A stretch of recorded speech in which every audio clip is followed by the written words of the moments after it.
بسم الله الرحمن الرحيم. تبارك الذي جعل في السماء بروجا وجعل فيها سراجا وقمرا منيرا وهو الذي جعل الليل والنهار خلفة لمن أراد أن يذكر أو أراد شكورا.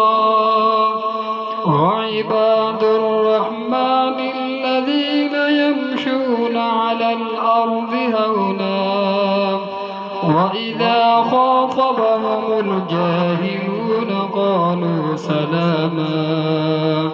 والذين يبيتون لربهم سجدا وقياما والذين يقولون ربنا اصرف عنا عذاب جهنم إن عذابها كان غراما إنها ساءت مستقرا ومقاما.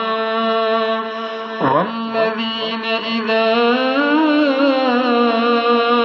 أنفقوا لم يسرفوا ولم يقتروا وكان بين ذلك قواما.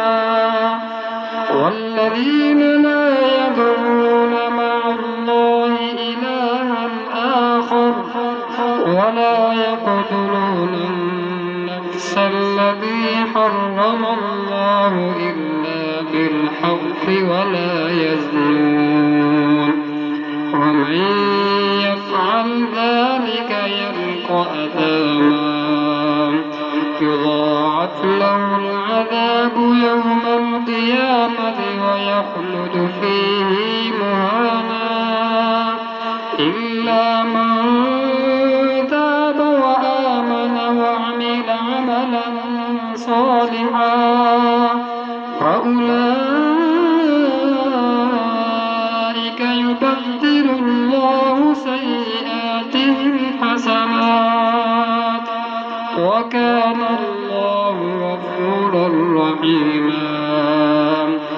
ومن تاب وعمل صالحا فإنه يتوب إلى الله متابا. والذين لا يشهدون الزور وإذا مروا باللغو مروا كراما. والذين إذا ذكروا بآيات ربهم لم يخروا عليها صما وعميانا. والذين يقولون ربنا هب لنا من أزواجنا وذرياتنا قرة أعين وجعلنا للمتقين إماما. أولئك يجزون الغرفة بما صبروا ويلقون فيها تحية وسلاما خالدين فيها حسنت مستقرا ومقاما. قل ما يعبأ بكم ربي لولا دعاؤكم فقد كذبتم فسوف يكون لزاما.